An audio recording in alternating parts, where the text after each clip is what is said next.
Bé, enguany, en aquest marc tan adequat per nosaltres com és el Palau Macaya, celebrarem els 20anys Premis Pinyol. Enguany tenim hem introduït un aspecte diferent, i és que dues entitats que fa 20 anys que es van premiar, que han continuat la seva tasca i que han millorat totes les seves expectatives, doncs ens explicaran què és el que han fet durant aquests 20 anys.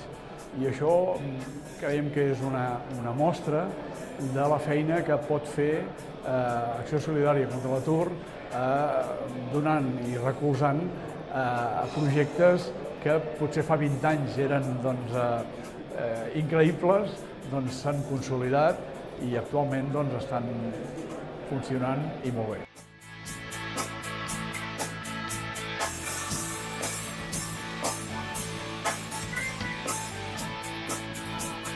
Nosotros entramos en contacto con Acción Solidaria contra la Atur porque somos un proyecto bastante nuevo y entonces en un momento buscando posibles vías de financiación del proyecto, pues una gente que nos asesoraba nos comentó de la existencia de la fundación. Entramos en contacto con ellos, empezamos a hacer unas evaluaciones para pedir un crédito. En ese momento decidimos parar el tema porque queríamos evaluar un poco si convenía no entrar en deudas en ese momento y todo lo demás, pero tiempo después nos llamaron para decir que existía lo de los premios Pinyol, que nos presentáramos, nos recomendaron mucho que nos presentáramos en la categoría de proyecto innovador y por tanto, eso hicimos. Estamos muy contentos de haberlo hecho.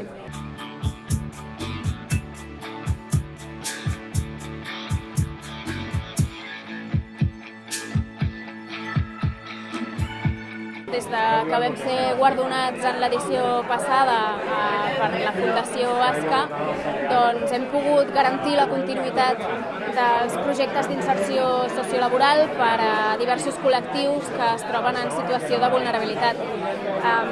Hem acabat el curs del programa de formació i inserció de 16 joves de Sant Boi de Llobregat en l'especialitat d'agropecuària. Repetim aquest curs una altra vegada amb 16 joves més, els que també farem la formació teòrica, més a la pràctica, i també estem treballant amb un col·lectiu d'adults de diverses procedències, són persones que estan a l'atur de llarga durada o persones refugiades, demandants d'asil, amb les que estem treballant un projecte d'autogestió d'una parcel·la en la que aquestes persones cultiven de manera conjunta i fan totes les tasques de manteniment d'aquests cultius en una mitja hectàrea de terreny. Gràcies al reconeixement que ens va donar la Fundació l'any passat, la nostra empresa ha guanyat amb molta visibilitat i, a més, amb el guardó econòmic hem pogut garantir la continuïtat de tots aquests projectes que venim fent. El primer premio Pinyol de la historia le llegó a la Fundación Areda, a la que represento. Era en el año 1997. 20 años ahora. La fundación tenía apenas 3 añitos. Era un pequeño taller de unas 70 personas de prisión, su monitora de confección industrial, y Acción Solidaria se acerca a la prisión de mujeres de Barcelona y le dice a la monitora de confección, dice: oye, ¿qué necesitáis? Y Teresa no tardó un minuto en decir: si nos subvencionáis unas máquinas de coser industriales, nosotros con nuestras manos y nuestra formación vamos a poder vivir de la venta de la ropa, pero no tenemos dinero para comprar las máquinas.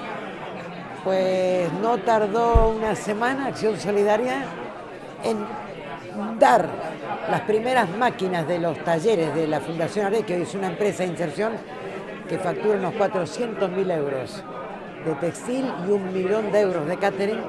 Las primeras máquinas las dona Acción Solidaria. Como veían que nunca llegaban con la tesorería y siempre la presidenta y fundadora poniendo su propio sueldo para poder ir a comer a un chino, para que las chicas salieran de la prisión, comieran y volvieran, pero desayunadas o merendadas, se acerca Acción Solidaria y el 2 de diciembre del año 97 les llega la primera edición del premio Josep María Pinyol, dotado con 2 millones de pesetas, serían 12.000 euros de hoy. El presupuesto de Arezzo no sé a cuánto llegaba, pero seguramente que este premio superaba todo. ¿Qué efecto tiene este premio? Refuerzo, refuerzo, refuerzo, valéis, sois valiosas, adelante, andaban, estamos al lado, estamos al lado. Y este efecto multiplicador de acción solidaria, o sea, generosa,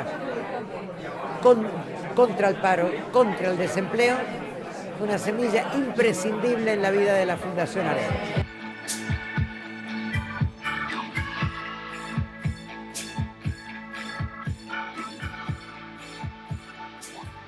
Intentem és que no solament recolzar a la gent que té un projecte o que té una idea, sinó també a entitats que poden recolzar a persones que possiblement no tenen aquesta idea ni aquest projecte, però que tenen la necessitat de guanyar-se la vida. I aleshores creiem que al voltant d'aquestes entitats també és possible que aquestes persones tirin endavant. Acció Solidària contra l'Atur, un dels reptes que ens volem fixar és incrementar el número de donants que tenen confiança en la Fundació i que generosament ens donen els diners perquè puguem fer el que estem fent. Perquè, evidentment, tenim unes despeses i a la vegada, i pel camí, com es diu, perdem algun que altre llençol.